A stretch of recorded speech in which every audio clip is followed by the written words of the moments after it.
Koukej na ty nahotiny. Můžu.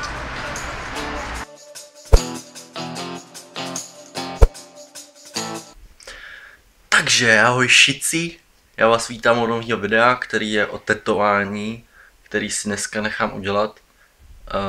Je to vlastně překvapení, to tetování jsem si vybral někde z internetu, prostě nějaký, není to můj nápad, není to můj návrh, který bych udělal, i když teda strašně rád kreslím a dělám návrhy. No ale let's do this shit.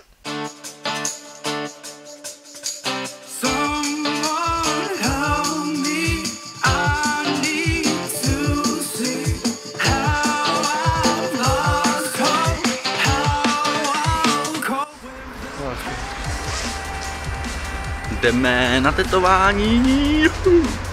Teda já. To. Já ne. Už tam skoro jsme. Že jo, vypadá jako čurák. Že jo? Jo. Děkuju za podporu. No problém, podpořím tě vždycky. Já vím. Ty vole, to je trapazej. On to celou dobu, co šel od sebe z koleje.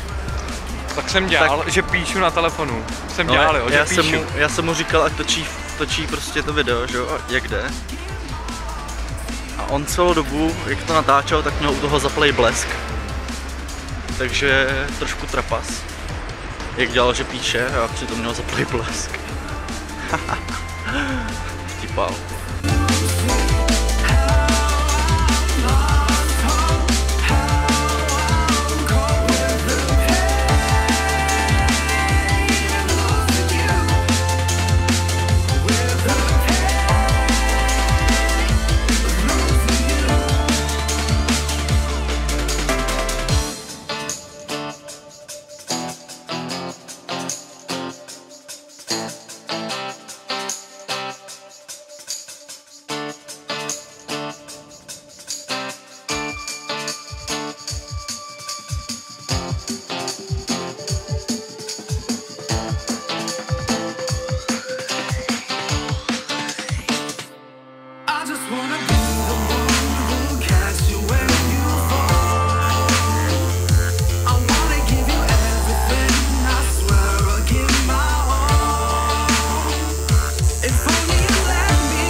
Takže právě jsem přišel z tetování a musím teda říct, že to bolelo jako prase, protože jsem asi moc citlivý, nevím.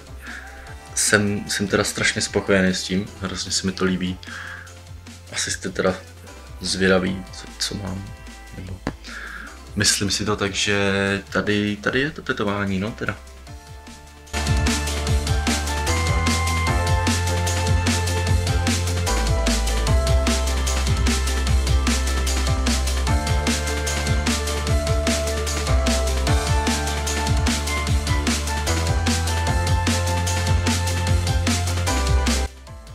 Ještě bych chtěl říct jednu věc, a to, že to tetování nemám kvůli nějakému významu, jako všichni si dělají vlastně tetování kvůli nějakému významu, že to má nějaký význam to tetování, ale je to prostě z toho důvodu, že se mi to prostě líbí hrozně a chtěl jsem už strašně dlouho mít nějaký tetování hezký a tohle je teda podle mě strašně hezký a that's it. To je asi všechno, co bych k tomuhle mohl říct, takže pokud se vám to tetování líbí, tak zanechte teda dole like a určitě odebírejte, sdílejte to mezi kamarády, chápete, znáte to, sranda a mějte se fanfárově. Čus.